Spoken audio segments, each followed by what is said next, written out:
Hello and welcome to the 2025 ARWS Mediterranean Grand Prix from the Circuit Girama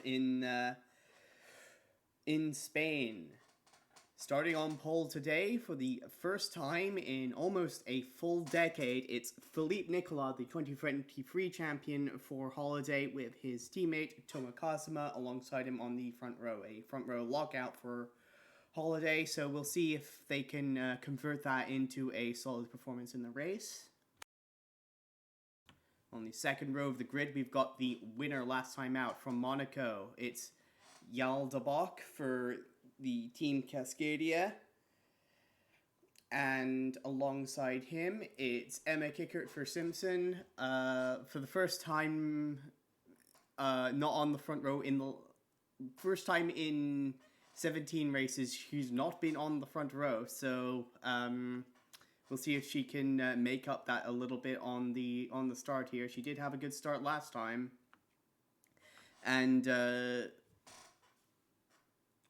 would have had pretty much dominated the Monaco Grand Prix, it's fair to say, until an untimely engine failure on her car. We've got both the Scorpios on row 3. It's Võsu out-qualifying her world champion teammate Takuma Taki. So we'll see if they can make up for after their dismal performance at Monaco. On row 4, we have Edvard Holm in the second Simpson and Martin McFry in the Foxtail. Marco Jancher and Gary Pacer make up row number 5. Jancher, of course, for Euromotor, and Gary Pacer in the second of the Cascadias. Hello. Hello. We've got Bradley Dagnall and Ben Fleet on the 6th row. Dagnall in the second Euromotor and Fleet in the second Foxtail. And on row 7, it's Kalon in the Bentley, the first of the W12 powered entries, and Václav Malish for Checkmate. Katie May qualifies 15th for Jones alongside Naoki Shinjo in the Mecha, with May's teammate Cameron, Nathaniel Cameron that is, right behind her in the second Jones, and it's Imani Burrell leading the charge for the Adriaticas from 18th. Link Sedan qualifies the second Mecha in 19th, and alongside him on row 10, it's Amy Gauthier in the second Checkmate. And rounding out the W12s, it's Pierre Saint Laurent in the second Factory Bentley and Akira Yamamura in the Adriatica. And now it's to the back of the grid with the Yangwang powered entries. The Factory Yangwangs are on row 12, that's Alberto Cara, just ahead of Fu Wen, and Aurora Summers and Riley Griffith make up the final row of the grid for Peak Motorsport. And with that, the start of the race is just moments away.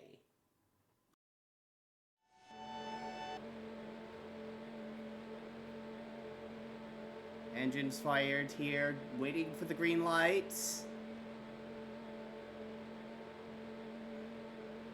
And it's go! Decent start off the line for both the Holidays, but it's Yaël de Bock, it looks like, with the best start of all of them. Not quite able to, oh, yes, no, he is able to jump past Tomo Kazama into second place. Side by side with Phillippe Nicolas, but we've got yellow flags and Ben Fleet, problems for Ben Fleet. It seems we'll have a replay of the start to see exactly what happened here. A bit chaotic there down the main straightaway here. It's a long run down into the first corners here. Oh goodness, it looks like he got smashed into from behind. I think that's Edvard Holm has been taken off the track, and one of the Bentleys, I believe that might have been Kalon. Look here from on board with Kalon, see if it was him who ran into the back of Ben Fleet. That is Ben Fleet ahead of us here, so I think it might have been the case.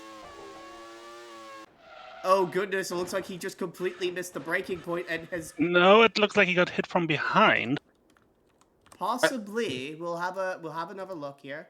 That's a concertina effect.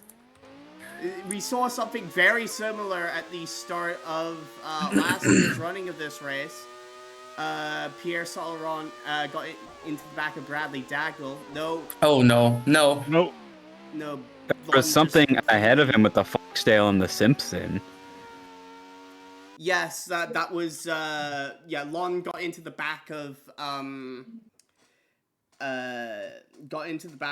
Benfleet there, and that also took off Edvard Holm. I think Holm is also out, so once again Holm fails to finish a race, but it is Yaël de Bock leading the charge from further on the grid ahead of Nicolas, Kazama, Võsu up to 4th, Yoncher with a fantastic start up to 5th, then it's Taki, Dagnall, McFry, Pacer, and Kickert, the top 10.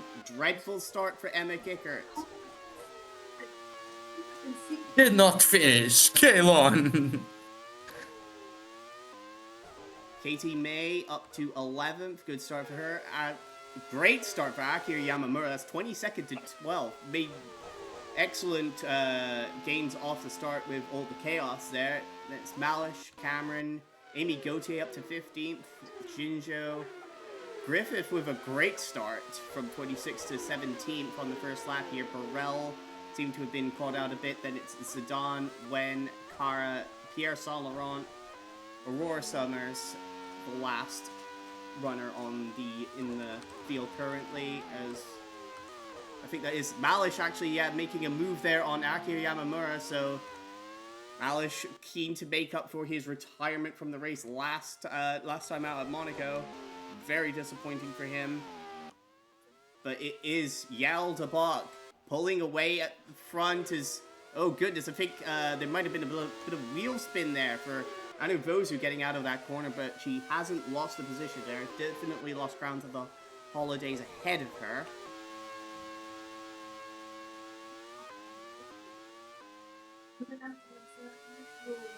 Sections and carvings.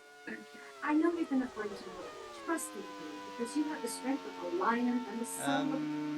Not entirely sure where that's coming from, but That goodness! is Yaël de Bock off! Off! It's Yaël de Bock off the track! And he's going to have to wait now for the entire field to pass it by. Ooh, looks like Gary Pacer got caught out there a little bit at that corner as well.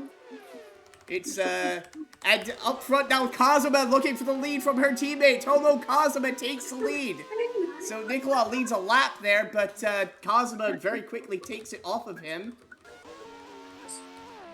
It's, Cameron now makes it past Yamamura, Shinjo, and Gauthier battling for 14th there. Then it's Burrell and the rest of the field. De Bock resuming the race in 23rd place. He's got a lot of work to do to make up for that little error.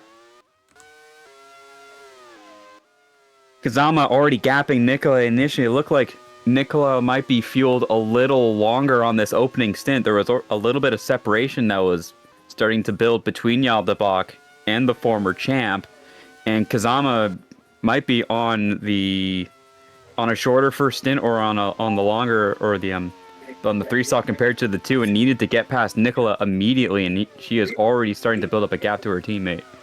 Yeah, so we like last year, we were expecting a mix of 2 and 3-stop strategies. The window opening up about lap 17, I believe, for the 3-stop, and the window for the 2-stop not too much after that, as Kickert now has looked up to the inside of Martin McFry. McFry goes very defensive and punts Bradley Dagnall out of the way.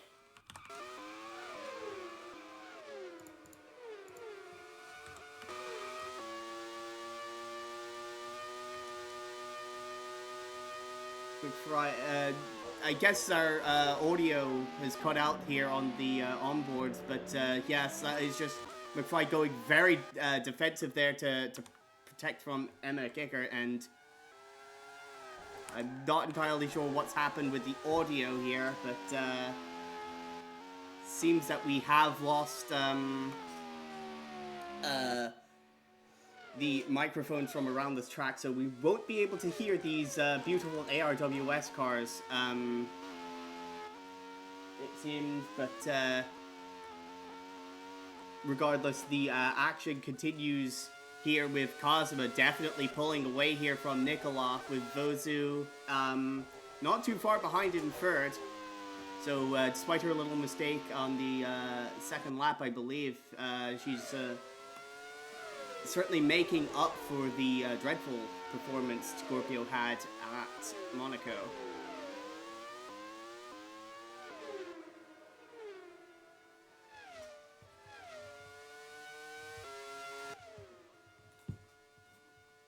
Okay, never mind. That I think the audio issue was just on my end, but we do. There's a have... car smoking in the back. That's Kicker. Emma Kicker. It's an engine failure for Emma Kicker. It's a dreadful start to the season for Emma Kicker. It's here 2 engine failures, and it's going to mean that Simpson are going to be in a big hole as they start defending their constructors championship. Pierre Saint Laurent making up ground, as is Yaël de Bock from their earlier issues, but Emma Kicker is out.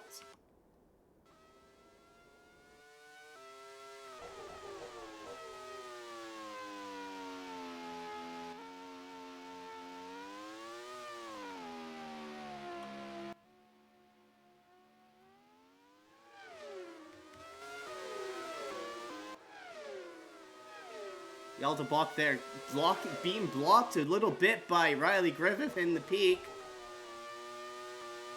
So this is definitely going to cost the Belgian time as he tries to recover from that early issue.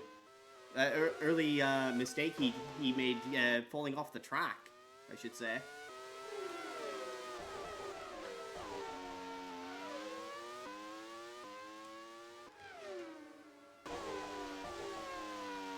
Meanwhile, Kazama has built a gap of 2 seconds over Phillippe Nicolas, with Võsu a further second behind us. Naoki Shinjo is lining up a move here on Akio Yamamura and makes the move stick.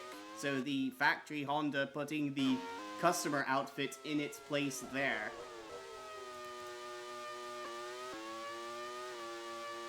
This Yaël de Bock there again, really struggling to find a way past some of these slower cars. They aren't obliged to simply hand over the position.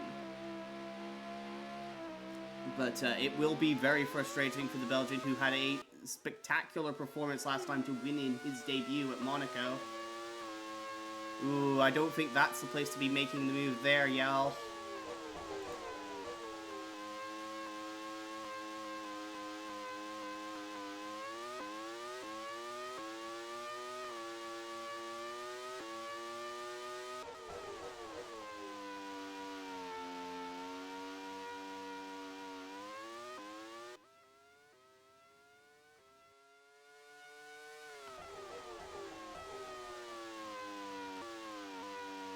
Nicolas maintaining that little bit of a gap over Võsu currently. Of course, these two did have coming together at Saint-Air last year, which resulted in a free race suspension for Anu Võsu, and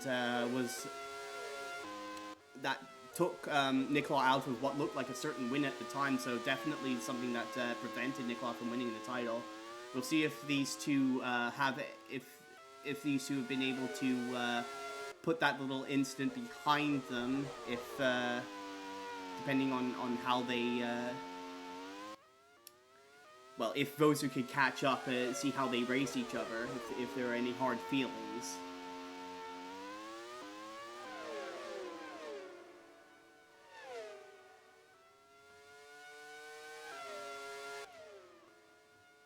Võsu a little quicker on that lap. Meanwhile, a little further back, it does look like there's definitely a gap forming between the top 3 and Marco Janter in 4th. As Prix here attacking for 5th position. Oh, and Takuma Taki not able to make the move stick there.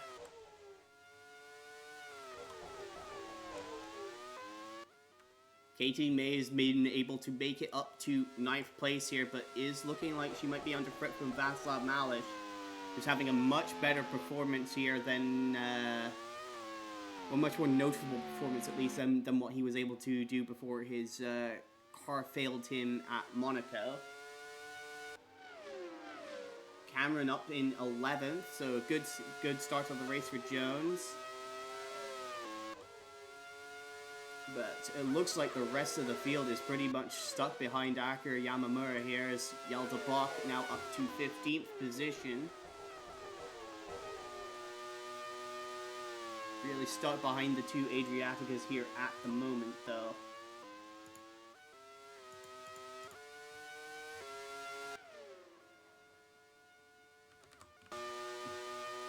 Let's see if Martin McFry makes another look here on the inside. Dives up the inside of the Scorpio, but again, Taki shuts the door at the last possible moment to hold on to that 5th position. This is really allowing Marco Jančić to get a little bit of breathing space over the rest of these two, I should say, and Bradley Dagnall is looking like he might be closing into this battle as well. Yaël de Bock now makes it past both the Adriaticas, as we've got another engine failure. It's Malik Zidane in the second mecha. So a lot of attrition in this field early in the race here. This will be already our 5th car out of the race.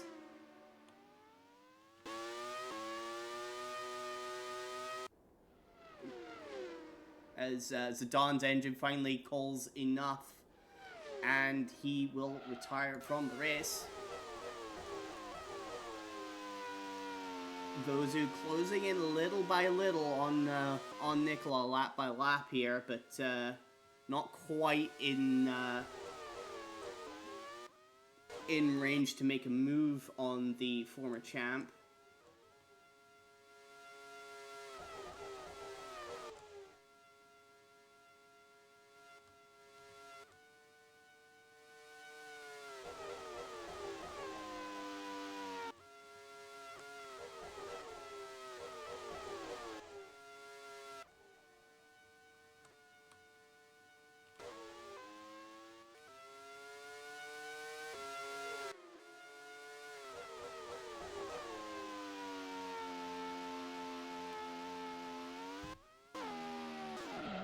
Oh goodness. Kazama pulling off the track. Tomo Kazama now has a transmission failure, and that will hand the lead back to Phillippe Nicolas. That's a disaster for the Japanese driver who's had no luck at all in finishing races recently. Boom, boom, another engine. Transmission, rather. It's an engine part. I suppose it's related to the general powertrain, but it's typically not considered part of the engine. At least to my knowledge. Powertrain issue then.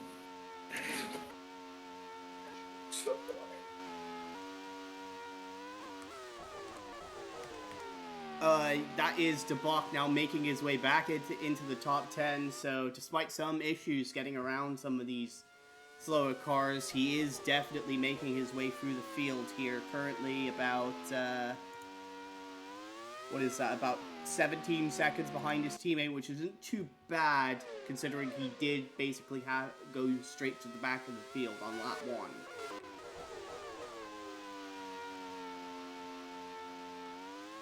It also means, the retirement for Kazama, I should say, also means that, this, something of a battle between Nicola and Võsu, although it's very nip and tuck, the gap between them currently, but that is now for the race lead, of course. As McFry now said, I think this is it. Yeah, he's got it done. So Martin McFry has made another move here up to 4th position, past Takuma Taki. So Taki being shown up a little bit by his teammate. We'll see if he's on a perhaps a two-stop strategy to perhaps Võsu's free stopper here. As the Adriaticas are now battling for 13th. Burrell looking up the inside of Yamamura. Yamamura doesn't make it too difficult for their teammate, and Burrell through into 13th.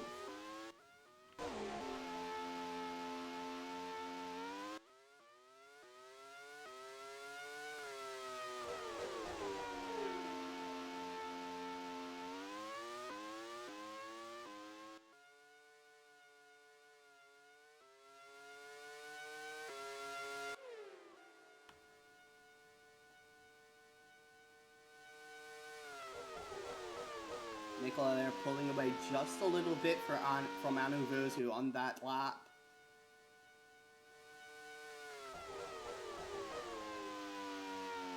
As it does seem now that Martin McFry is pulling away from Taki and looking to close in a bit on Marco Janser for now 3rd place. Taki under threat from Bradley Dagnall for that 6th place as De Bock is caught Václav Malish and very easily takes that position from the Czech driver.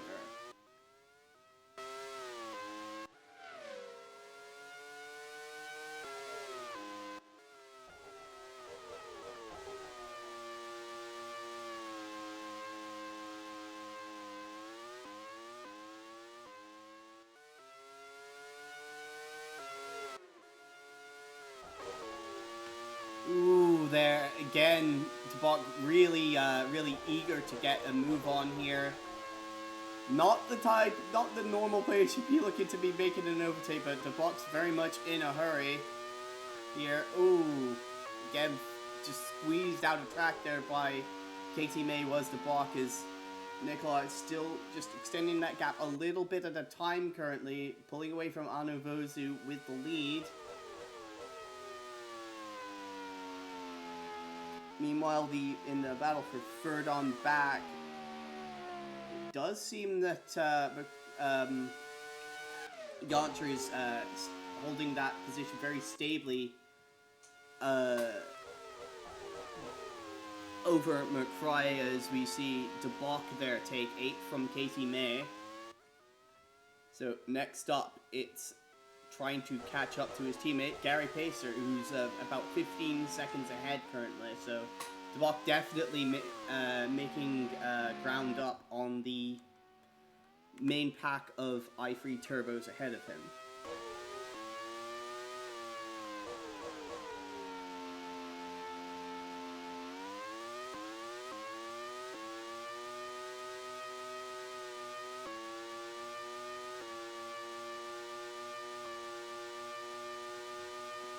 In that time, the lead battle went slightly in the favor of Võsu by about half a tenth of a second. So, again, really not much to choose between these two drivers at the front of the field. Did Kazama blow up? Yeah, Kazama's transmission failed, unfortunately for her, and it's yet again another retirement. I think it's something like 10 of the last 11 races that she's competed in have ended in retirements.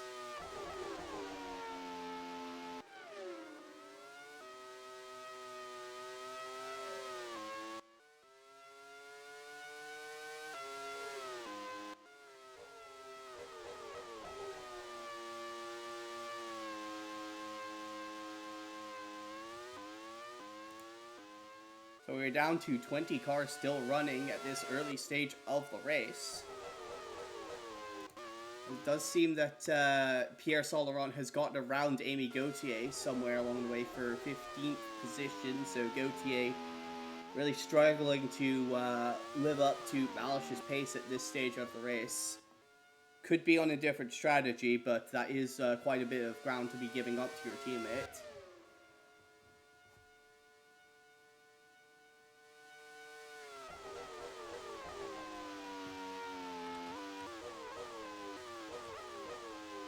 As it seems that Gary Pacer is now closed in on Bradley Dagnall for 6th place here, and the leaders have started lapping cars. That is Riley Griffith first to go a lap down here.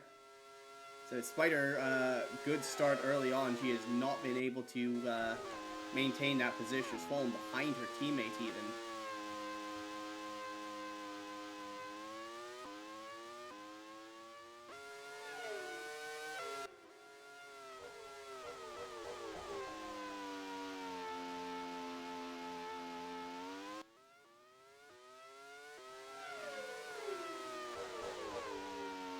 As I think on the next lap we might start seeing cars start to pit here. We start lap 17, Nicolas there putting a lap on Aurora Summers. Võsu not quite able to send it up the inside of the peak here into the first couple corners. So that will cost her a little bit of time there, stuck behind the peak in the acceleration zone there.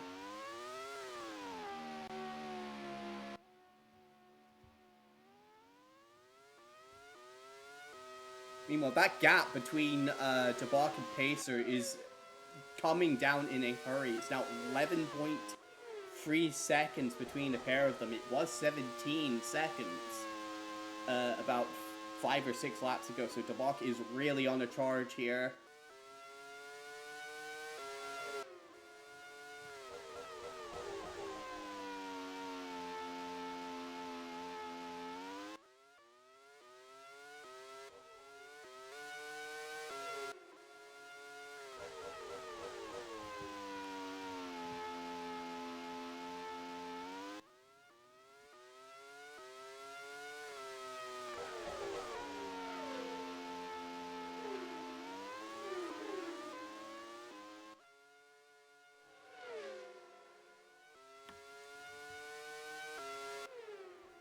None of the leaders ducking into the pits just yet. It is a bit of a wide window for the pit stops in this race, so we'll be interested to see if anybody tries to stretch it out a little bit, if they are so inclined.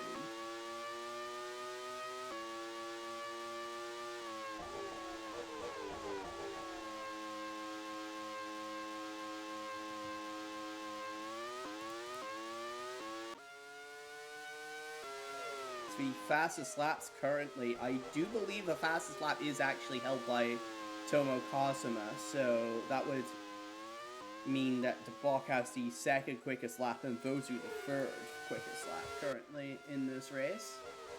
Still a long way to go, of course.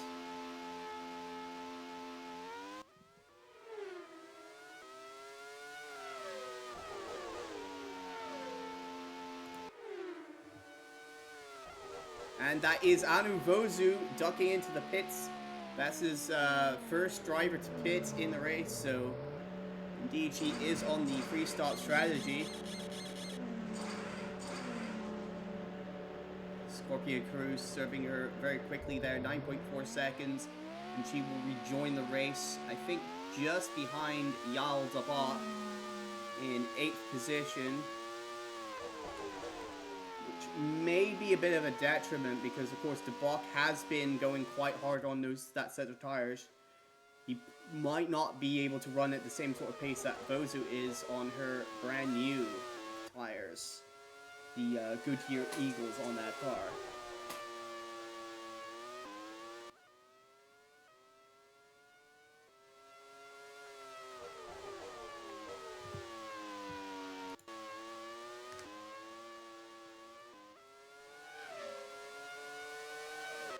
Taki there getting around Riley Griffith now as this group of cars try to lap both of the peaks.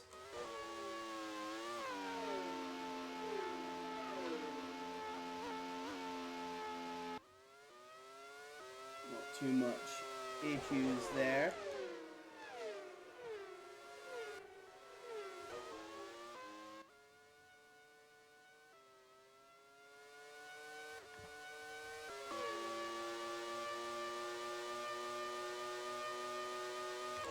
Oh goodness, that's Fu Wen just coming out of the pits right ahead of Võsu, and the Estonian must be furious about the Chinese driver interrupting her chase of Yaël de Bock there.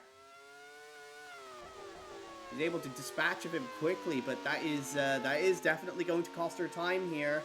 Of course, she was running about a second behind Phillippe Nicolas, so any delay could cost her a chance at taking the race lead here.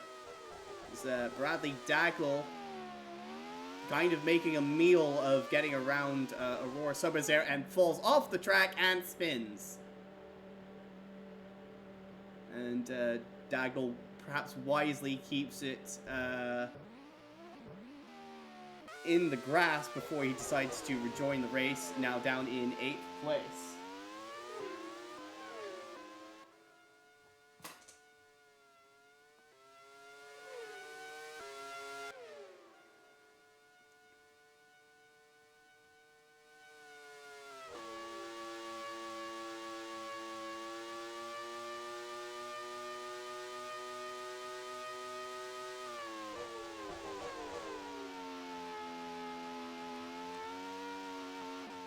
Yeah, and Võsu just really catching these slower cars at the worst possible time, it seems. So I think any hopes she had of getting on some quick laps and taking the lead from Phillippe Nicolas are kind of going down the drain, unfortunately.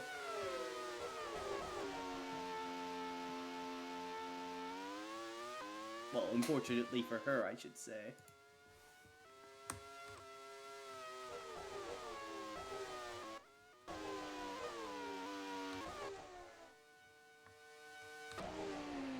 Alberto Cara has now jumped into the pit, so both of the young ones now on the three-stop strategy.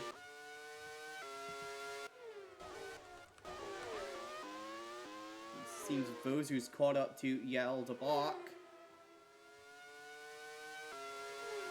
She'll be hoping to this time come out of yeah, and this time she isn't held up by the young one, but still has to find a way around De Bock on the track, as it seems that Bradley Dagnall has had enough of that set of tires and comes into pit. So it seems that Dagnall also on the free-stop strategy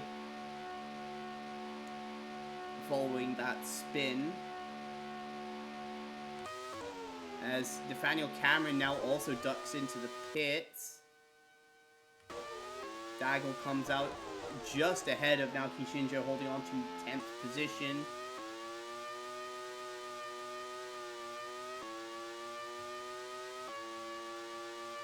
Nicolas continues to charge his way.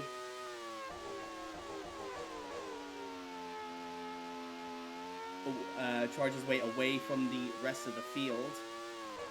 I should say, actually, we are in the window for 2 stops as well as 3 stops, so some of these drivers might actually be on the 2-stop strategy.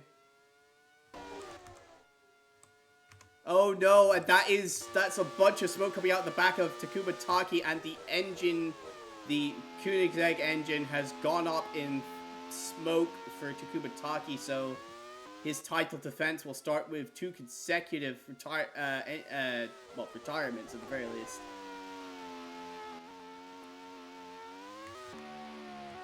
As we have Yaël de Bock and Anu Võsu closing in rapidly on Gary Pacer here.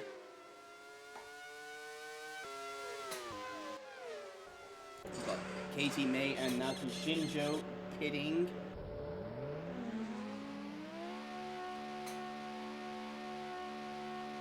Taki is out.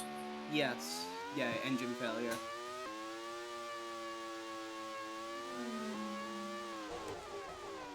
Ooh, and May there, just able to come out of the pits right ahead of Akira Yamamura. That is critical for May. She has a good gap here to work with and get those tires warmed up nicely.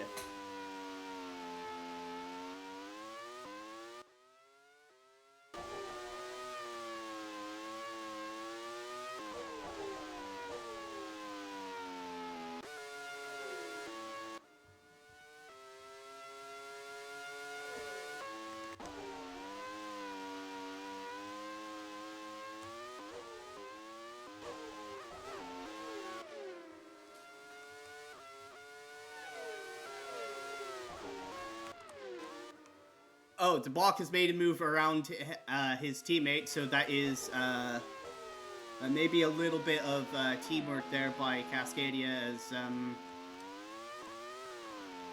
trying to perhaps back up Anu Võsu into a position where one or both of them can at least try and finish ahead of her on strategy.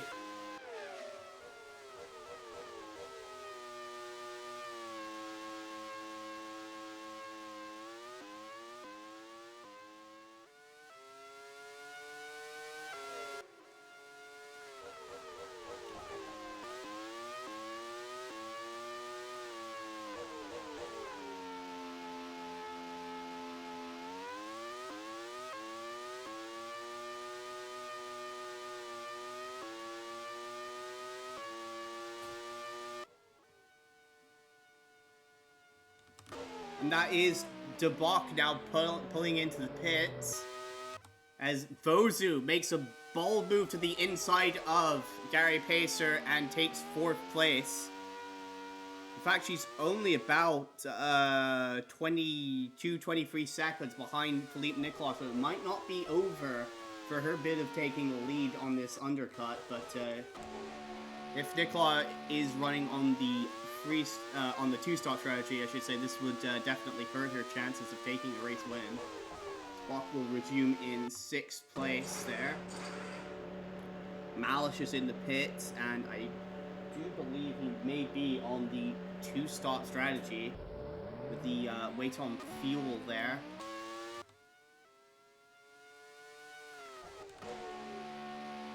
Burrell also into the pits.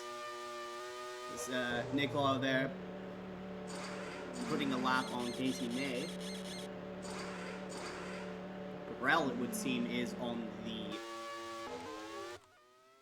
free stop. Malish comes out to the pits just ahead of Casey May, so yeah, Malish there just able to hold his position as both these drivers are pitted already. Pacer comes in for his first pit stop of the day.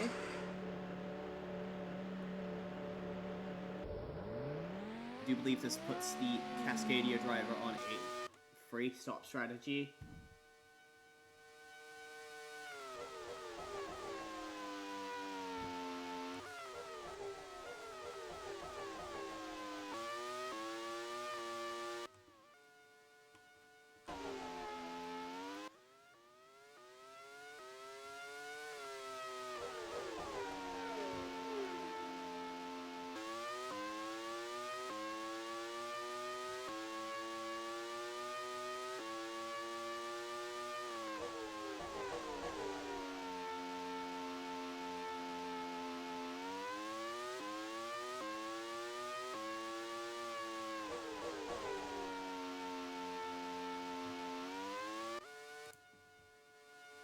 Nathaniel Cameron here making a move on Amy Gauthier for 11th place. I don't think Gautier's pitted yet. She's going very long on this first stint.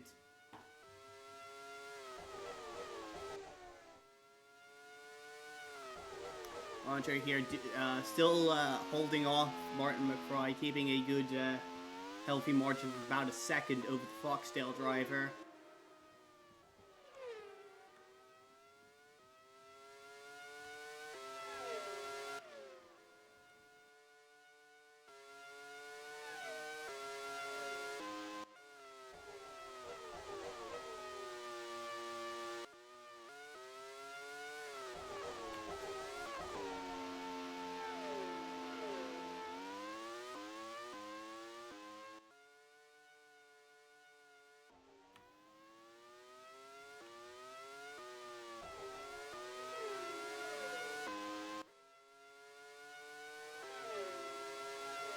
Still waiting for Nicolas, Yantra, and McFry to make their first pit stop. So at this stage of the race, they are certainly on the 2-stop strategy. We've got Aki Yamamura pulling into the pits. So Yamamura on the 2-stopper here.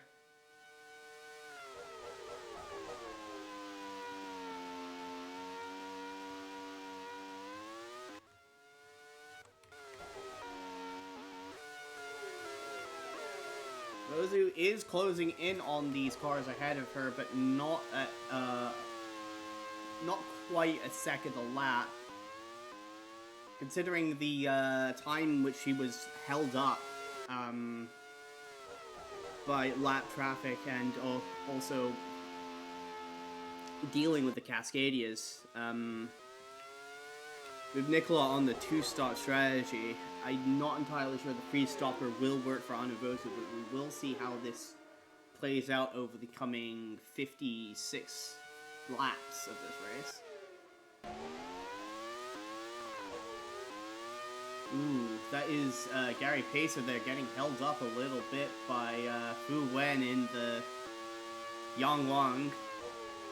Able to make the move there, going up through the Ascari corner.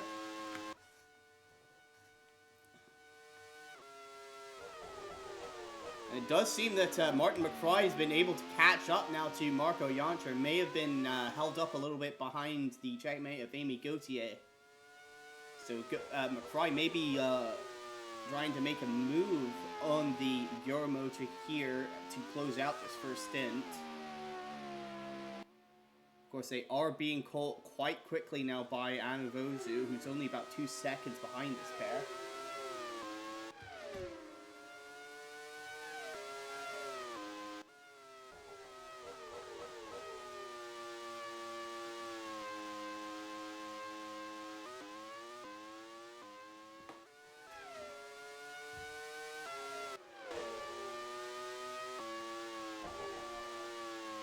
Võsu there, just putting a lap on Gauthier. You can see just ahead of her, that is McFry and Jancher. Oh no, Gauthier gets it all wrong there. Almost falls off into the gravel trap as Yaël de Bock did, but she managed to save it. That has cost her a position out to Naki Shinjo.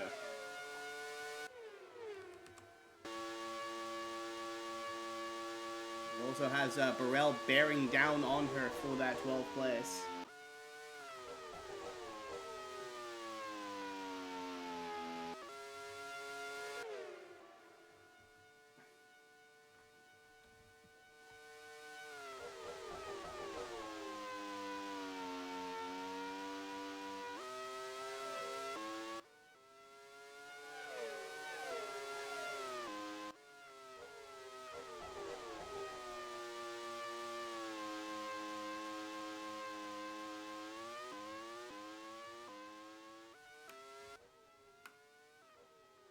Oh goodness! Bradley Dagnall and Fu Wen have made contact there! And Bradley Dagnall has spun again!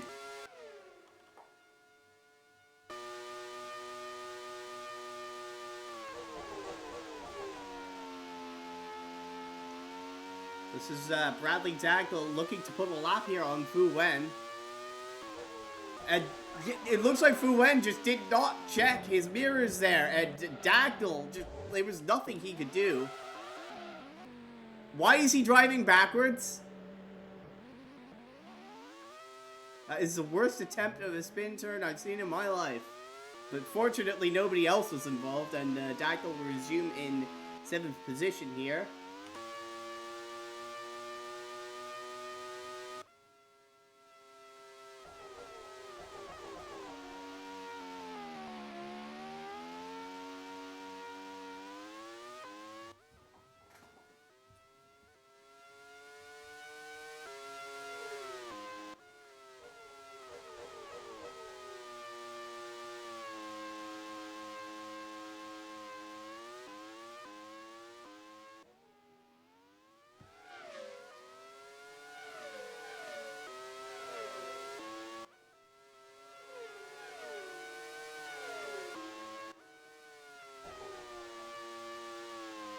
Prix still putting a bit of pressure here on Marco Jancher, not quite able to find a way past the Austrian yet. As it does seem that Burrell has now made a move around Amy Gauthier for 12th place. Gauthier really struggling on these old tires. Still not due to make a pit stop as well. Checkmate leaving her out on a very long first stint of this race. As Shinjo now falls off the track. And will give up positions to Burrell and Gauthier. That is a very difficult corner there. The Monza double corner 14 and 15. And Shinjo again very careful with rejoining the track. And completely shatters his front wing, as we've also got Martin McFry into the pits. Should be rejoining now in 5th position. And Shinjo finally rejoins the track, but this is... well, he was having a pretty solid drive, but this has completely ruined any chance of a solid finish for him.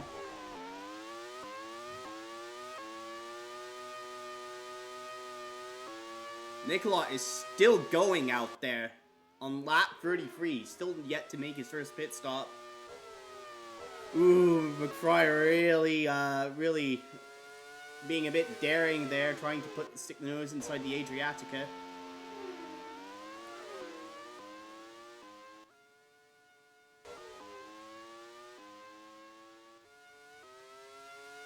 Got, I think, yeah, Shinjo now rejoining the track, rejoining the race, I should say, in 18th position.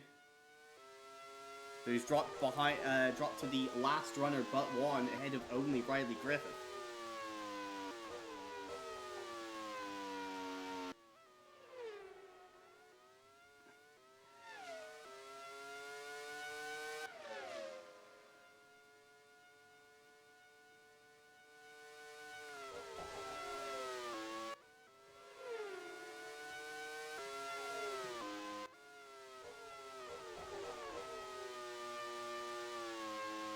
Looks like the pace advantage that Võsu had earlier in this stint has kind of dried up a little bit. She's not really making much progress now on Nicola or Jancher, so this effectively puts Võsu a pit stop behind Nicola in the battle for the lead. Nicola still has not pitted. He's going pretty much to the end of the window here for the first stop. It's a very bold strategy by Holiday, but they do seem to be making it work.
Marco Jancher now pulling into the pits here, so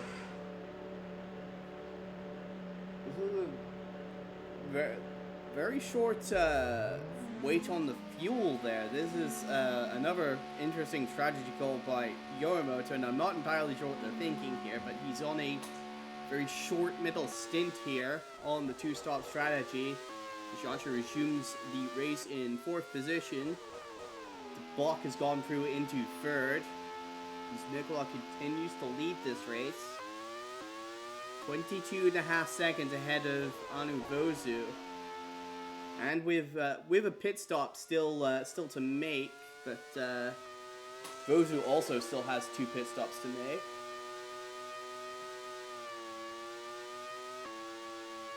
And that is Phillippe Nicolas into the pits. Race leader into the pits. Into the attention of the homers here. And again, Nicolas, similar to Jancher here, short wait on the fuel, so it will be a short middle stint for Phillippe Nicolas. And Anu Võsu will take over the race lead, but not by too much, as we've got a huge bunch of smoke there. That's Katie May. Again, a very promising run for Katie May, but ended early due to mechanical issues on the Jones.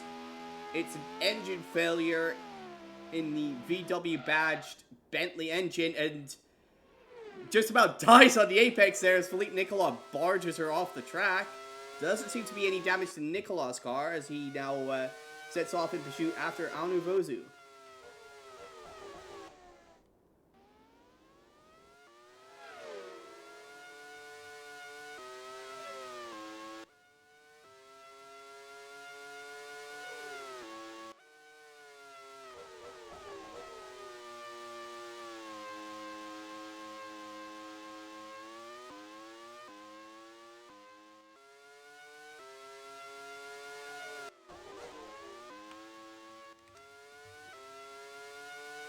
Launcher has maintained track position over Martin McFly.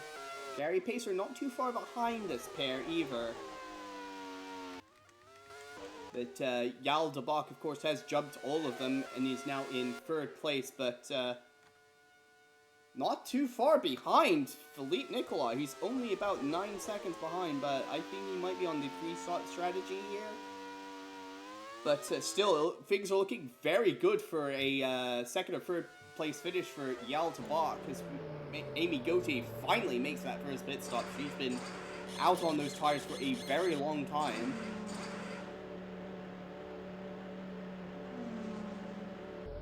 Very solid pit stop by the Checkmate crew, and she will resume the race in 14th here.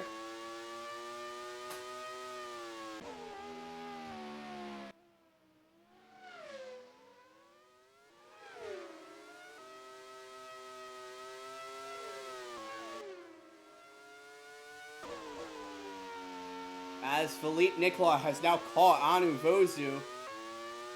Võsu very much struggling on those tires at this stage of the race. And just like that, Phillippe Nicolas will take the race lead after setting the fastest lap of the race. So it's all looking good for Phillippe Nicolas, as Võsu still stuck behind Naoki Shinjo and all that. Võsu very much, I think, will be more interested in defending that 2nd place from Yaël de Bock than... Oh, and goodness, that's Aki Yamamura also off the track. An engine failure for Yamamura. So the Honda engine program, the W12 engine program for Honda, very much having some teething issues in these early races.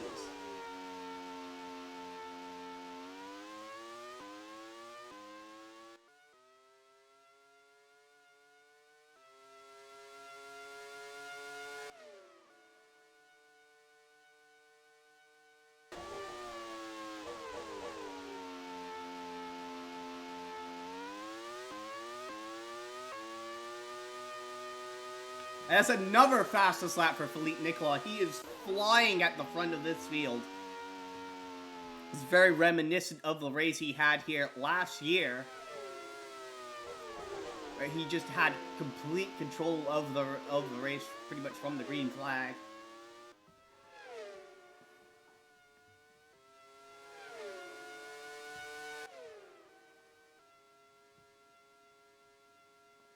Now with a 4-second lead over Anu Võsu, who must be begging to pit and get rid of those tires.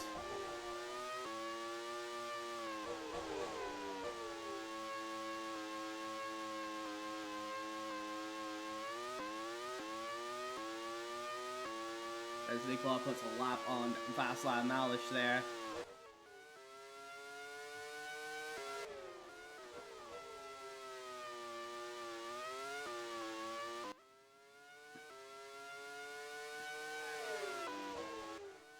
McFry and I think that's, yeah, Monty Burrell being very respectful of each other as McFry tries to put a lap on the Adriatica.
Something sounds wrong with that Yang Wang there as Tara is going down the gears into the second corner, but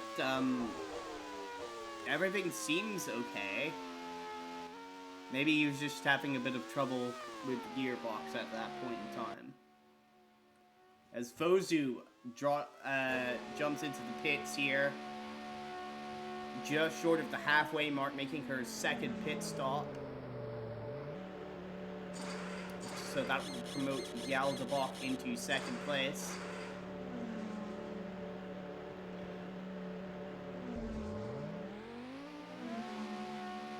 And Võsu will return to the racetrack in just behind Gary Pacer. Again, not ideal for Võsu. But she should hopefully be able to dispatch a Pacer on those fresh tires.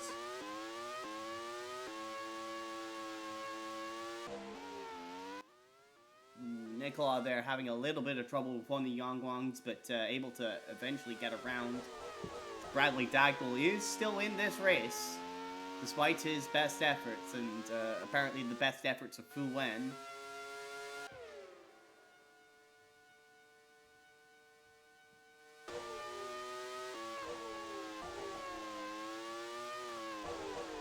Seems that McFry's attempts to battle Yoncha for that third place are not going so well in this second stint.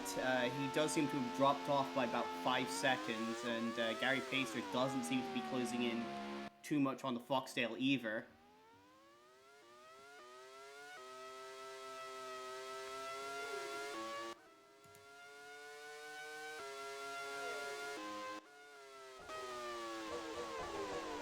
And that is Võsu making the move on Pacer for 5th position. Didn't have to wait too long that time, but she does still have another 2 or 3 cars to get around before she can start pumping in some clean laps without having to deal with any traffic. So Nicolas' gap is now just under 16 seconds from Yaël de Bock. Still lapping very, very competitively, 1:12.7.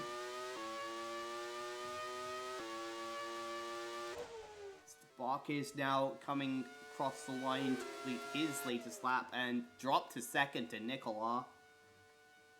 It may have been due to encountering some traffic, and I'm not sure who he would have had to have dealt with.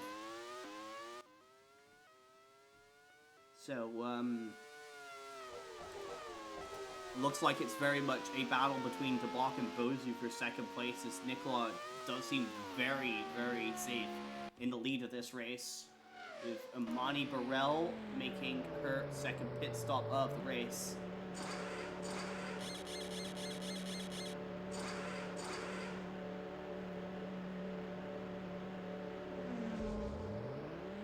Still needs to make one more pit stop to finish this race.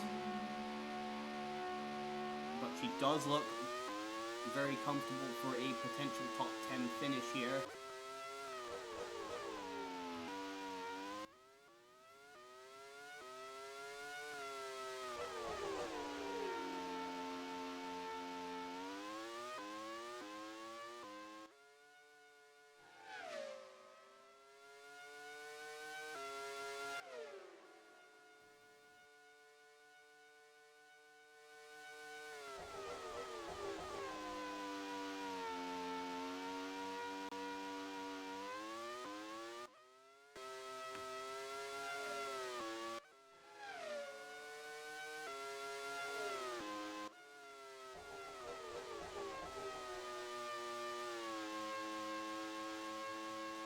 Cameron is now in for Jones. It's been a very strong run for Cameron, quite underrated. To be honest, he's again not quite had the place of Casey May, but he has been not terribly far off, and he has kept the car running this long, which is something that May's not been able to do.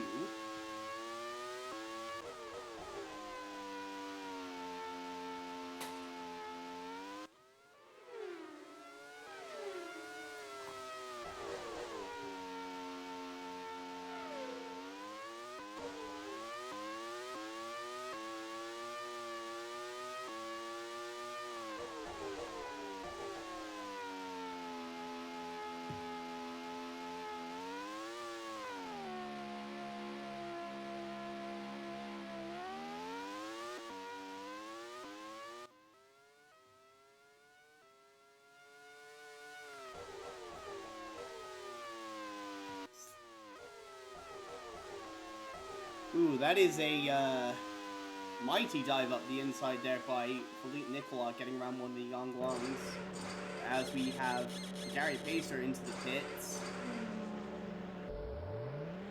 Routine pit stop for Pacer, and he should maintain a fairly safe 6th position here. Especially since Bradley Dagnall immediately ducks into the pits himself.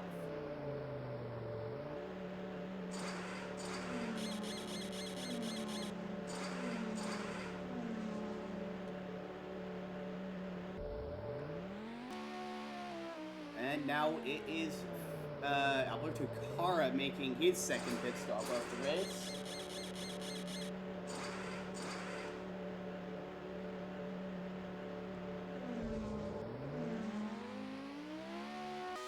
And Fu Wen is also into the pits.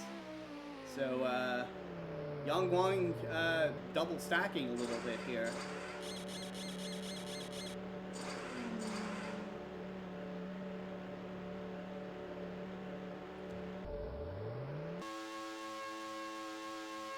It's still all good for Phillippe Nicolas in the race lead, though. 19 seconds is the gap between himself and De Bock. As it seems that Võsu has caught up to Martin McFry, trying to find a way around the Foxtail, but not quite able to do so just yet.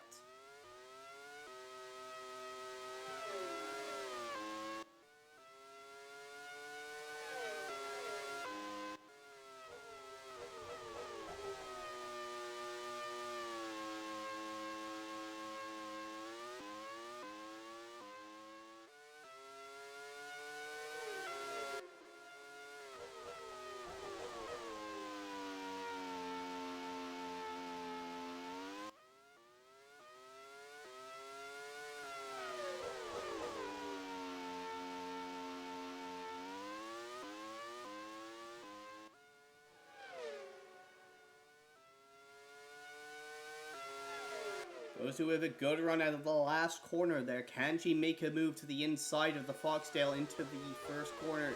No, not quite.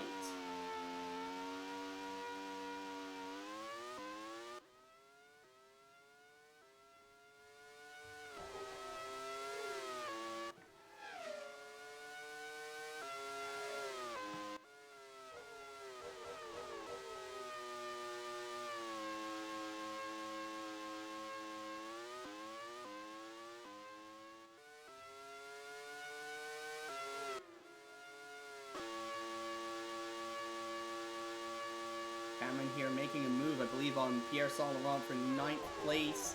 Up the inside and takes position from the Bentley. So Cameron continuing his very strong performance here.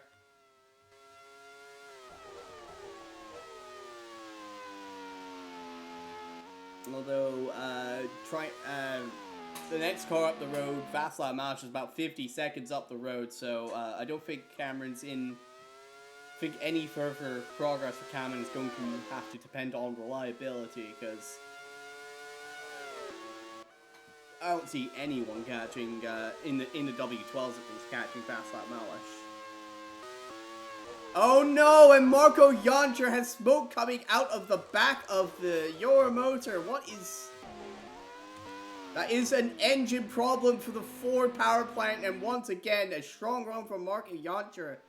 Seems to be going up in smoke.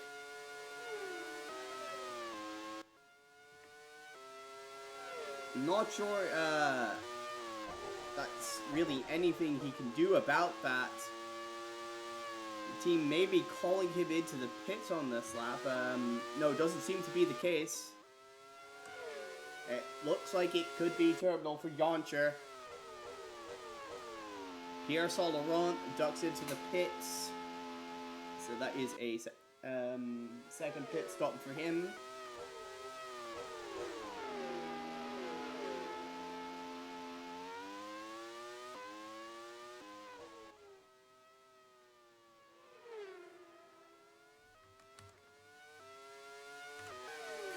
And Võsu is going to use this, try to use this as an opportunity to get past McFry. Wasn't able to. Yoncher's still going out there.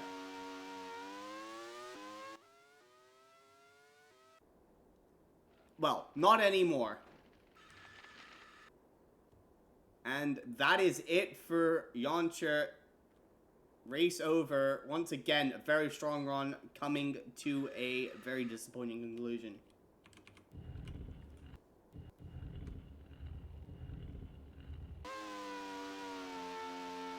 And Phillippe Nicolas jumps into the pits now for his second and presumably final pit stop of the race.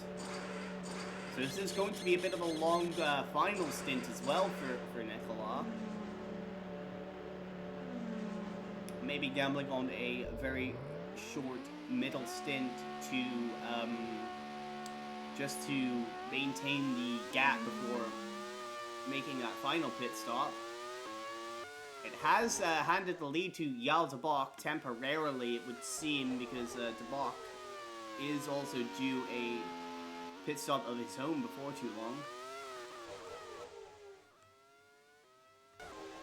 And I do believe de Bock may indeed be on the two-stop strategy here, so it looks like the best that Võsu can do is potentially third. Although, again, that is dependent on battling with Martin McFly for that position. Both of these cars still have a pit stop to make.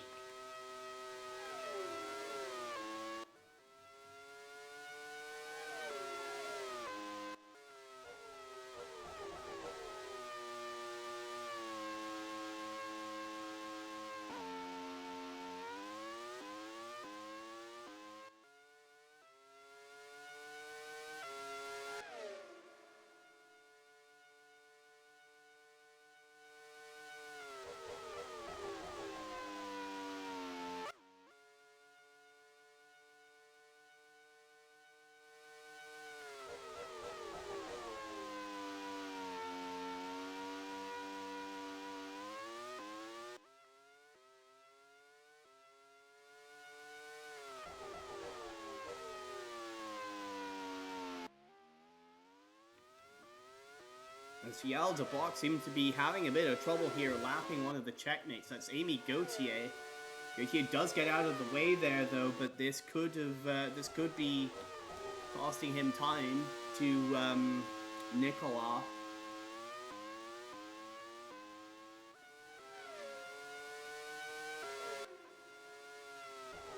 Of course, that is likely academic, because Nicolas only 7 seconds behind de Bock at the line last time by. It's going to take a Herculean effort for de Bock to really overhaul that kind of gap once he makes his final pit stop.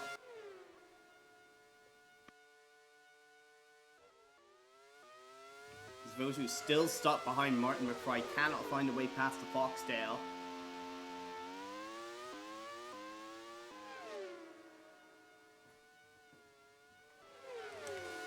And that is Václav Malish coming into the pits. I believe this should be the final pit stop for the checkmate.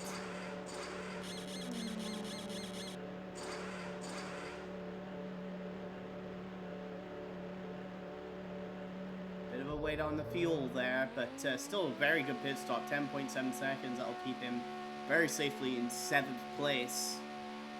Not really any chance he's going to be catching up to Bradley Dagnall, unless Dagnall decides to have another spin.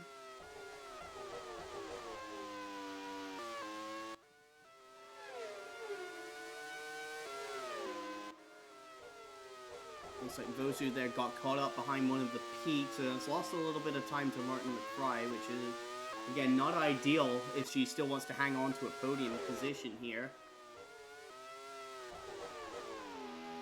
McFly having some issues getting around Naoki Shinjo there as de Bock makes his final pit stop, and that will hand lead back to Nicolas.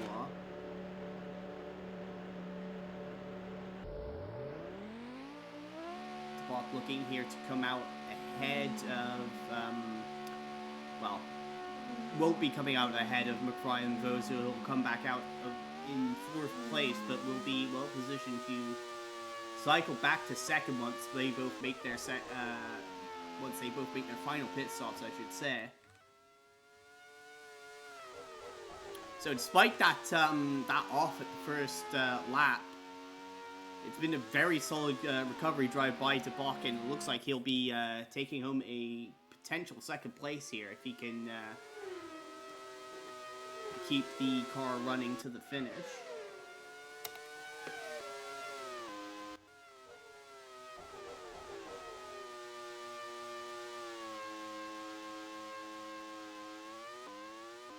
Summers making her, I believe, final pit stop of the race. Indeed it is.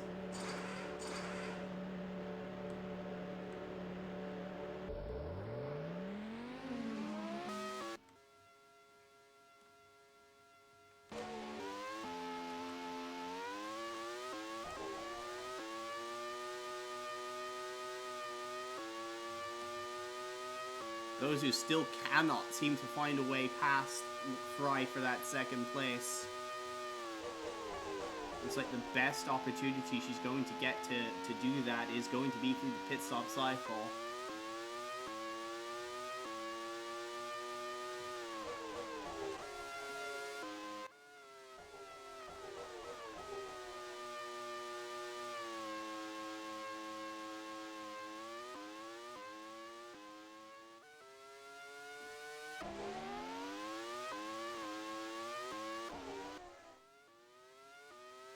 That is Burrell getting around Nathaniel Cameron. There's a brake issue on the Jones. Oh dear.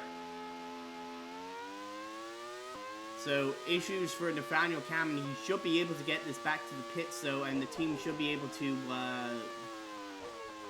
have a look at that. Could be something that's caught in the brake ducts, which is not able to get them, affecting the cooling of the brakes here. Indeed, it does seem like that was the case.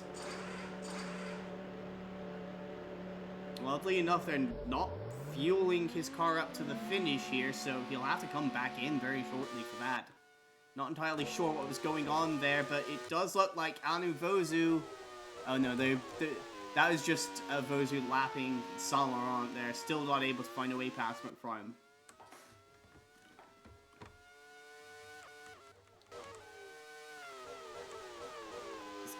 Cara there puts a lap on Riley Griffith.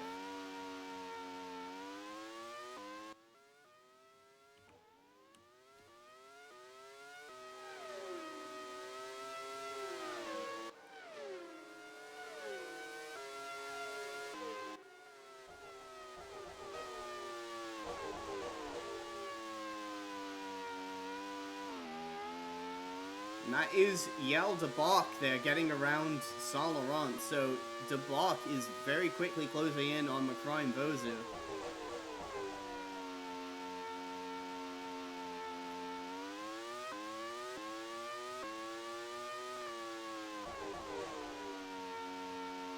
But I don't imagine he'll want to push the issue too hard because, again, with Nicolas basically a pit stop down the road from him, and Võsu and McFrym both needing to make a pit stop in short order here. Not really much point in de Bock pressing the issue at this stage.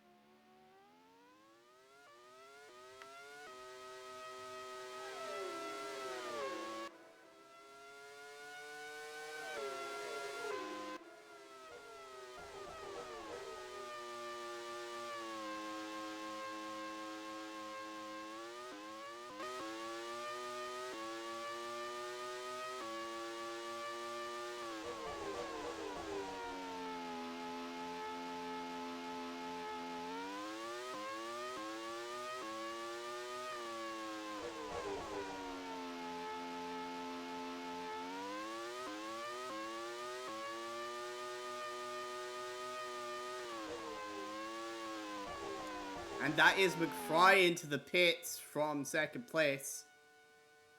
And de Bock very quickly makes it past Võsu for second. So the question now is, can Võsu put in enough good laps in before she makes her pit stop on the low fuel, or can McFry make the most of these fresh tires to maintain track position ahead of Võsu as they continue their battle for third?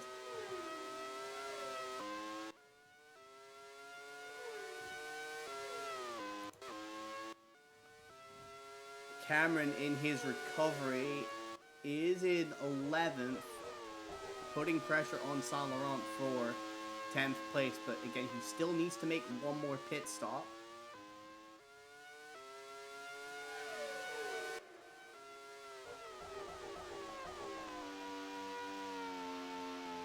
I think Saint Laurent may need to make another pit stop, or did he make his final one? No, he still needs to make a pit stop.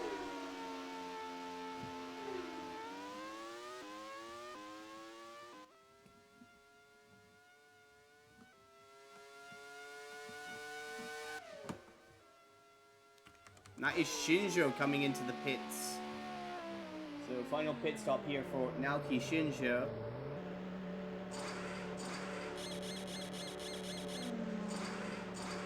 Again, he was having a pretty solid drive before he fell off the track at Monza. So,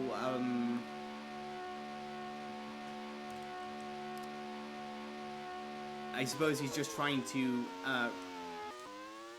recover what he can from all of this, but it does look like he might be in a battle here with Alberto Carr for that 12th place.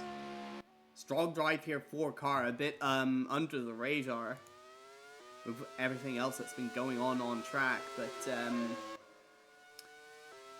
he's very comfortably gapped the rest of his competition with the Yangwang powered entries.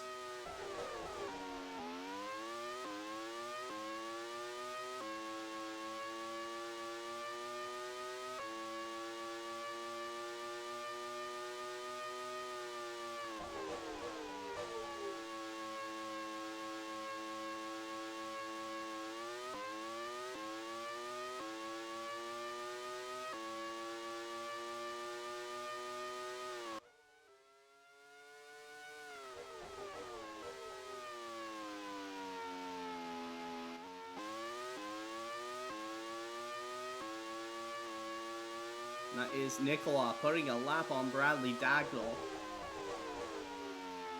Not much of a surprise considering it's, well, it's Bradley Dagnall and he spun twice.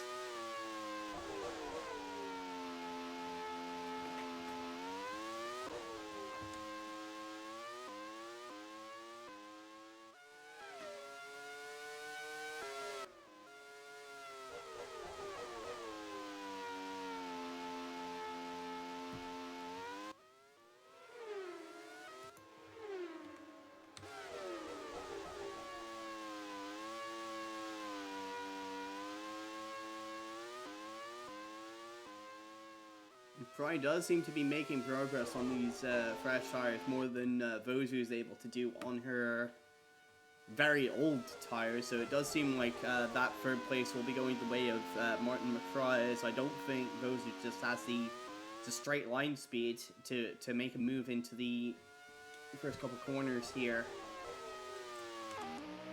This Cameron makes the move here on Saint Laurent.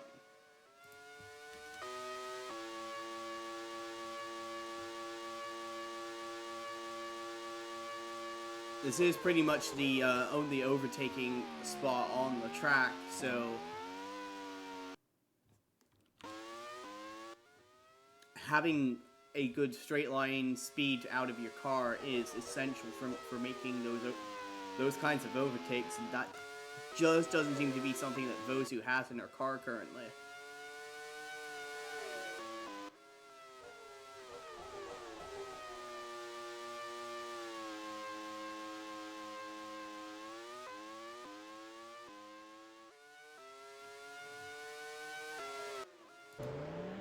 Just returning to the track after making her final pit stop.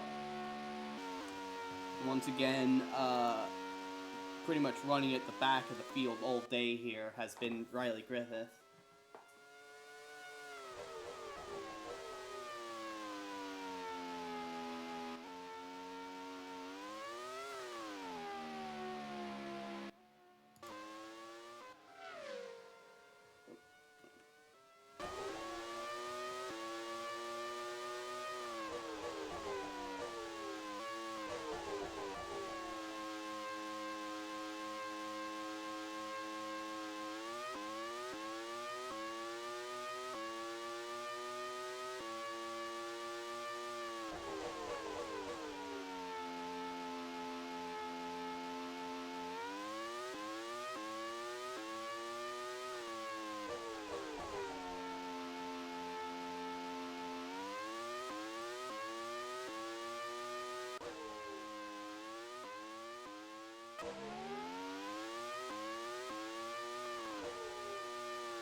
Pacer having a lot of trouble there getting around that checkmate. Or, I said checkmate, that's a peak, that's Aurora Summers. And that has enabled Martin McFry to catch the pair of them.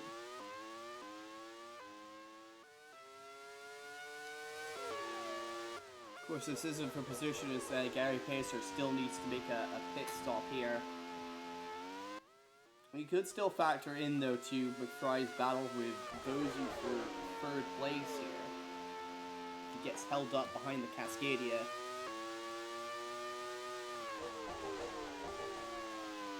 Saint Laurent now makes his final pit stop of the race.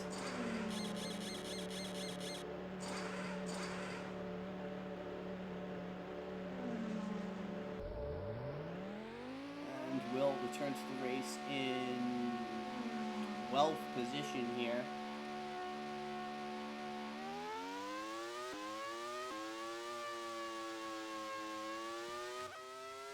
Not really been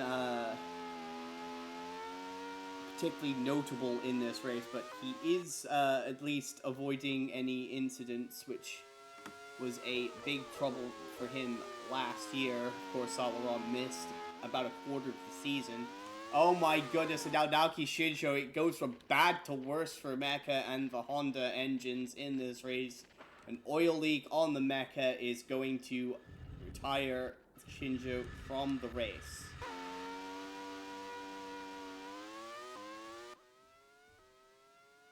So that's a double DNF for Mecha.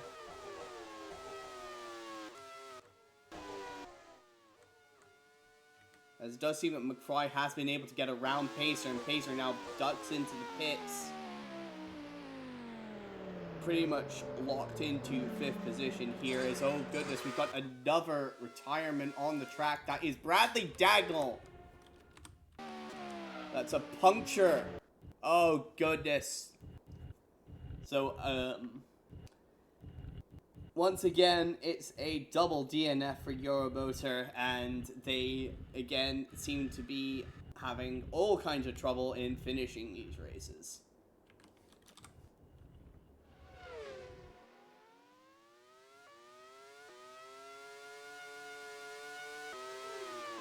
You might call it a bit of a horror race for Dagnall, but every race seems to be a horror race for him.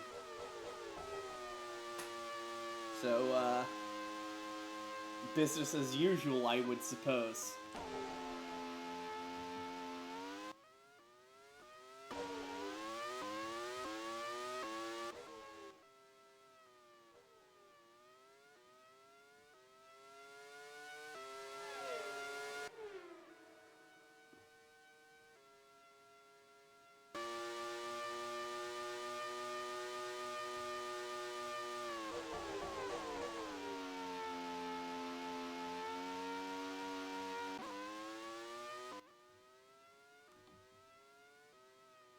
Amy Gauthier into the pits for her final stop of the race.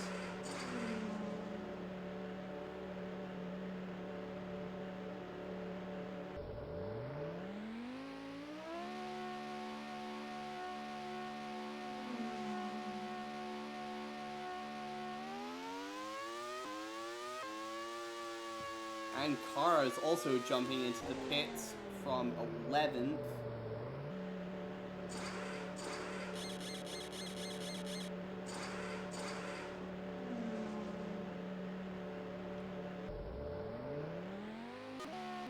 Solid pit stop for the Yonglong team there.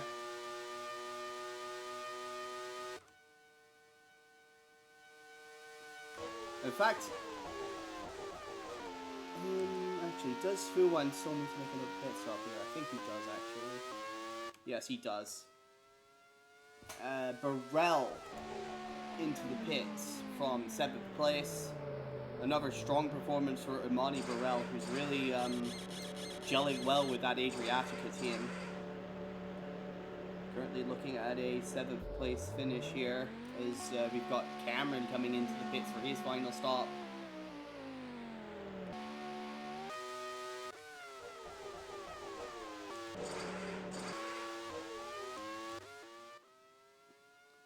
Gautier coming around the final corner here. I think she'll take over 8th place from Cameron. Indeed, she does. So it will be interesting to see if Cameron can chase down Gautier for that position, as we've got another bunch of yellow flags here in the final sector of the track. Not sure who that's for. We'll have a look here. Oh goodness, that's Gary Pacer's fallen off the track. That was the yellow flags. Fortunately, no harm, no foul. He was quite a ways behind McFry anyway, and in no danger of being overtaken from behind.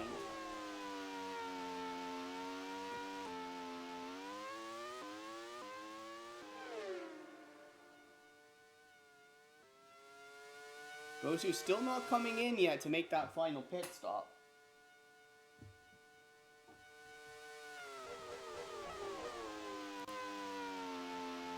As Carr has made the move around Fu Wen, although Fu still needs to make his final pit stop as well.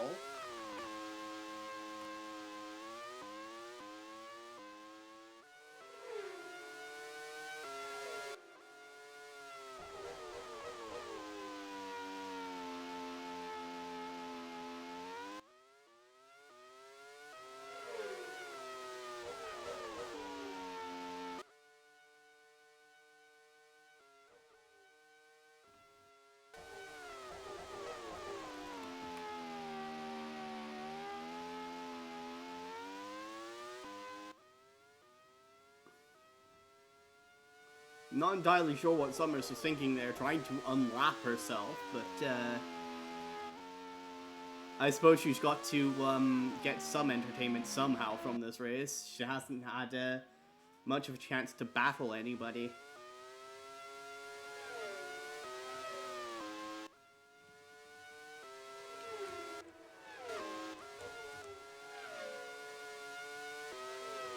As Adu Võsu finally comes in to make that final pit stop. I believe this should promote Martin McFry back onto the podium, but will the tire offset be enough to give Võsu some kind of an advantage? He will come out a fair ways behind the Foxtail, but he does at least return to the track without any traffic. Just ahead there of Amani Burrell.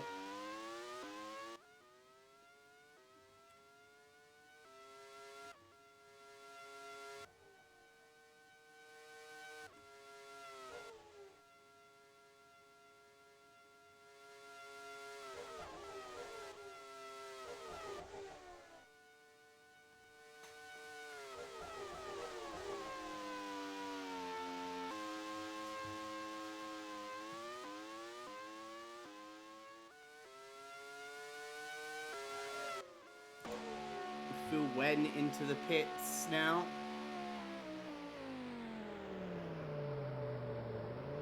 I'm not sure where this will put him out relative to Aurora Summers.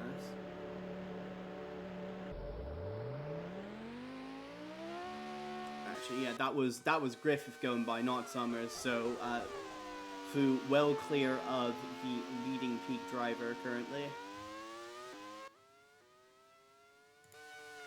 Võsu is currently 5.5 seconds behind McFry.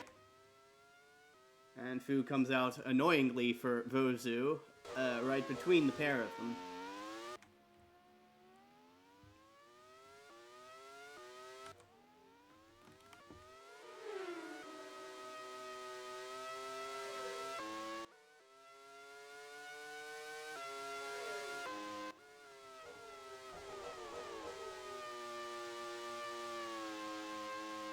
McFry's last lap was a 1:14 flat. We don't have a hot lap to compare from Võsu, but we will at the end of this one. I think Solomon has actually caught up to Nathaniel Cameron, so that could be a battle to keep an eye on as well.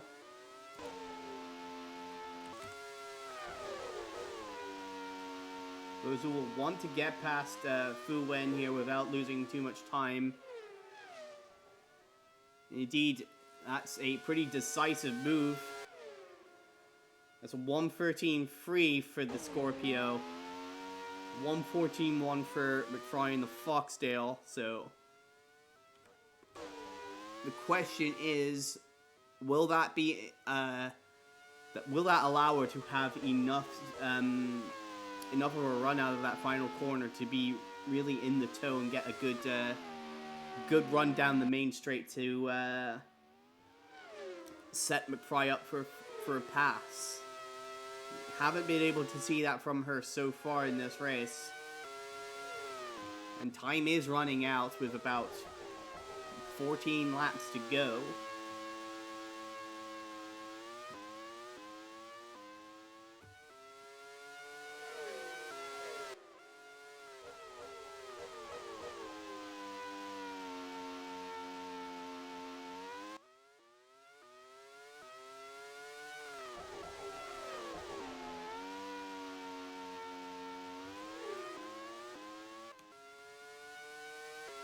Try that time with a 114 flat. Võsu with a 113 flat, so she's taking another second out of McFry here. This could be exactly what she needs.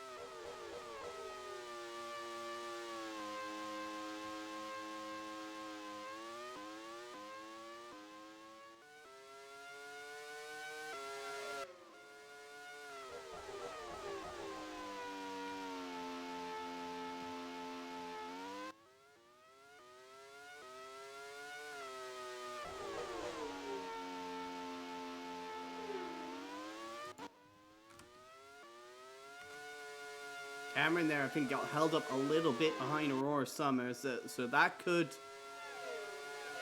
if Pierre Soleron can get around the peak without too much trouble here, that could give him an opportunity to take the fight to the Jones for 9th place here.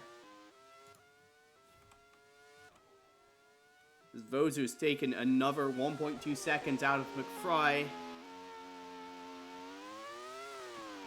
She will be there in a couple of laps. As that is Yaël de Bock! Oh no! A brilliant drive for Yaël de Bock has gone up in smoke. Literally an engine failure for the Cascadia from 2nd position. Oh, that's a real disaster for him. He was looking to start off this season and have a commanding grip on the championship lead. He should still be able to pick up some points from being classified 14th, but it won't be the big haul of points that he was hoping for today. And this does mean now that the battle between McFry and Võsu is for 2nd position.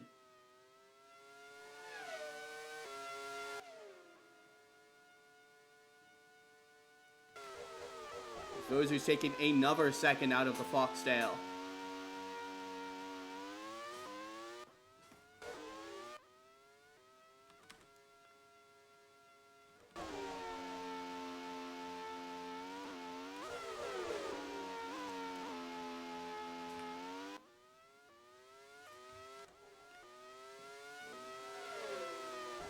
Someone actually lost a little bit of time to Cameron on that previous lap.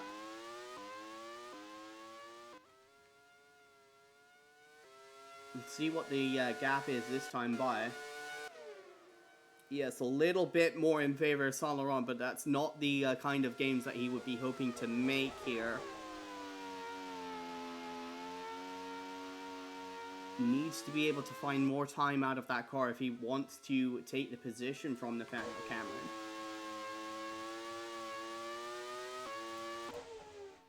Meanwhile, Anu Võsu is right there. Not quite close enough, I don't think, to have a run at McFry down the main straight here. But again, she's taken another just a little under a second out of McFry in this battle for second place. If she can get a good run out of the final couple of quarters here, she could put herself in a good position to have a crack at taking that second place.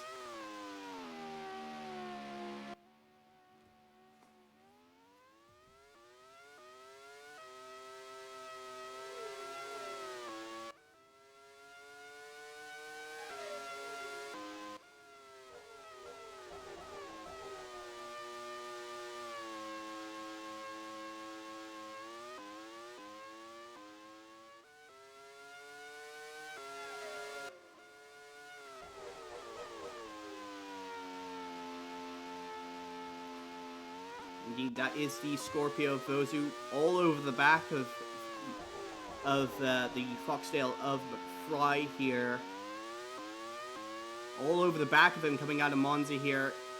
Great run through that final corner. She does have a good toe here down the main straightaway. Pulls out. Can she go late enough on the brakes? And she will. Anu Võsu takes second place right back from McFry. So that will be something to cheer for from the Scorpio team. Even so, McFry will probably still be happy with a podium, I imagine. Hasn't been able to be on one since the middle of 2023.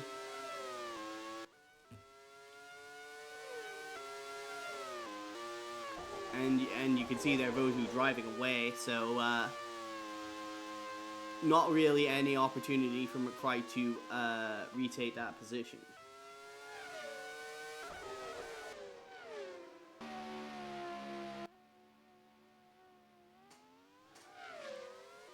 Of course, that's all academic to Phillippe Nicolas, who is still running about 3/4 of a minute ahead of those two. Pretty much untroubled all race long. The only question is, will his car see the checkered flag? That's about the only thing that still could take this race away from him.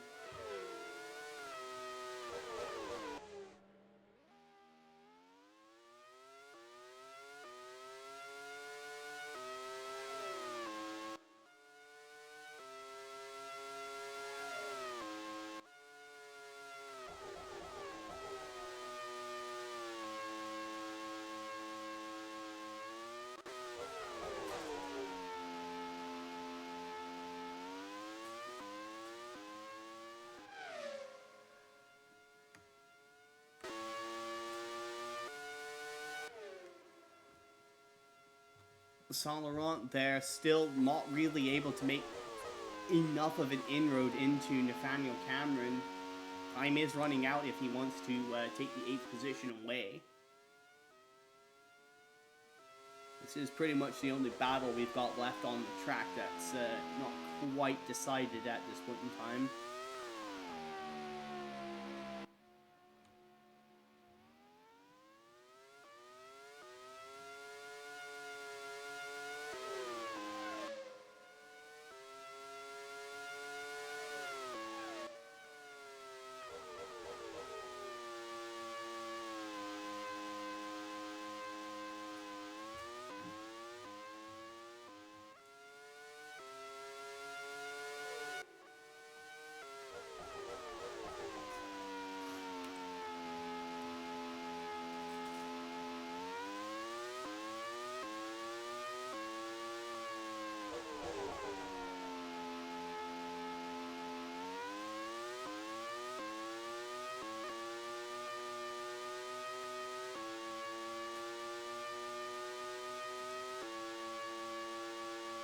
Able to take another 1/10 of a second about out of Cameron.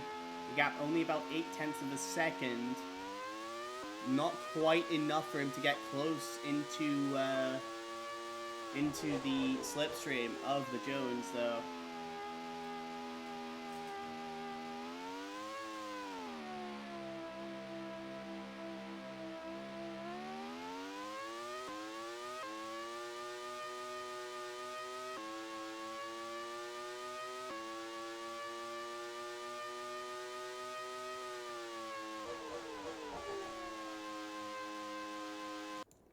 Oh no! Martin McFly, oil leak on the Foxtail.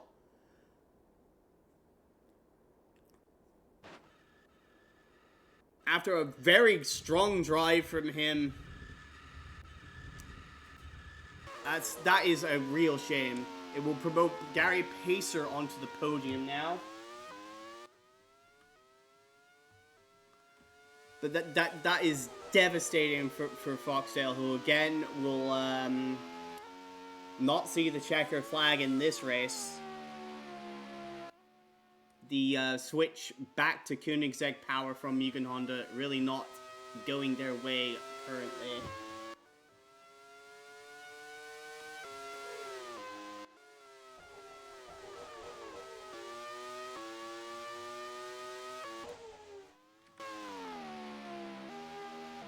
Meanwhile, Saint Laurent, who's taken another, well, 0.04 of a second out of Nathaniel Cameron. That's really not going to be enough.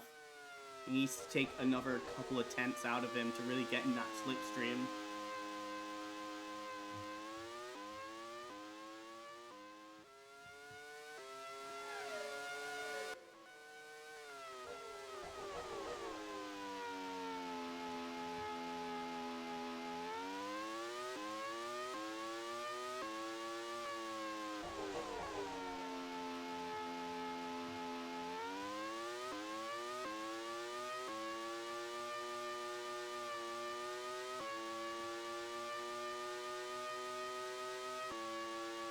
And that time, it was actually Cameron who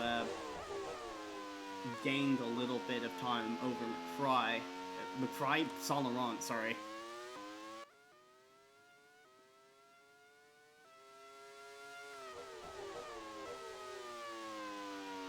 So I really don't think Pierre Saint quite has the pace in that car to really pressure Cameron for that position.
no, no! Võsu! That's an engine failure on the Scorpio! Oh, goodness!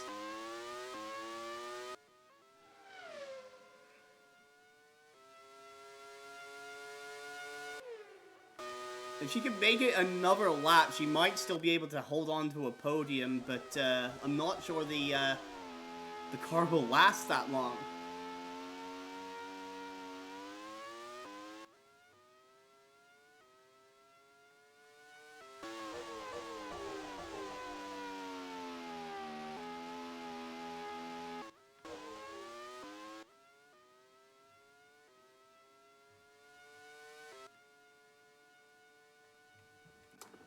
Two laps to go for Phillippe Nicolas. But all eyes right now are going to be on Võsu, whose car is still trailing smoke. It still seems to be running.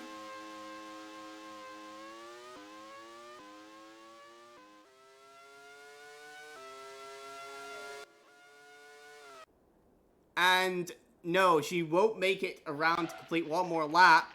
So, once again, it's going to be a double DNF for Scorpio. That's going to promote Gary Pacer into second place. And that should also promote Václav Mališ onto the podium. Fourth podium of the career potentially on the cards for the Czech driver. Widely considered driver of the year last year. And, after a disappointing retirement, could well be looking to turn that right around here. There is Pacer now in second position.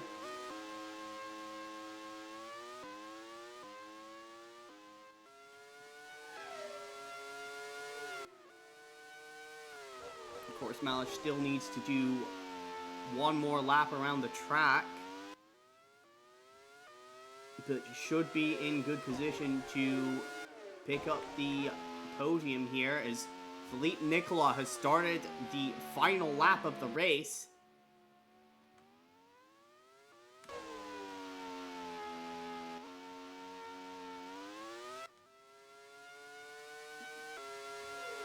With Võsu's retirement, he now is a full lap ahead of second place, so it's been an utterly dominant drive from Phillippe Nicolas.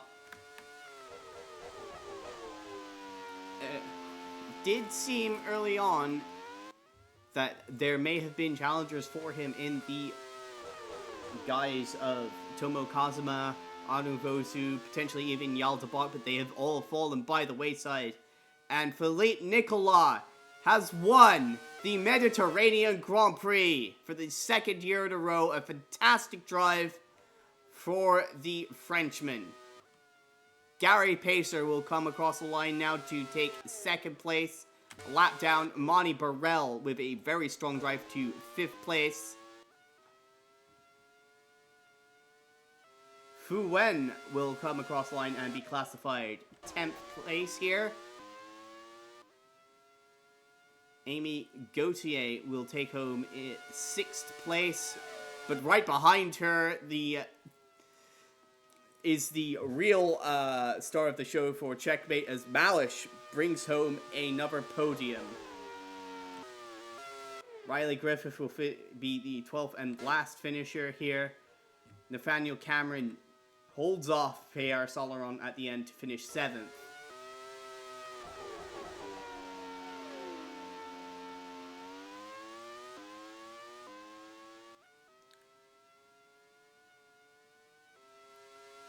Butukara takes home 9th, and Aurora Summers 11th, with Võsu classified 4th, following that devastating late engine failure. So there it is. It is indeed a full lap that Nicolas had over the field. Martin Fry remains classified after a very strong drive. Sadly went up in smoke for him, as it did for Yaël de Bock.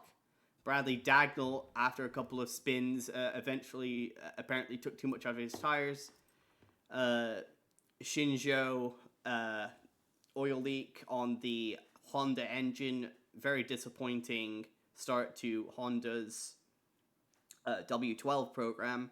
Marco Jantscher also lost a potential podium due to an engine failure.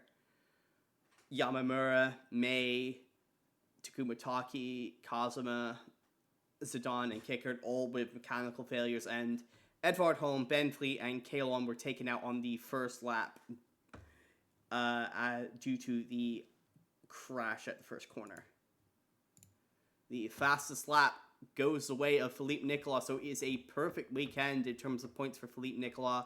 Yaël de Bock salvages at least the second fastest lap, and Tomo Kazama the third quickest lap. And with that, the race is over, and we will see you next time at the Nürburgring for the Luxembourg Grand Prix. We'll see you there.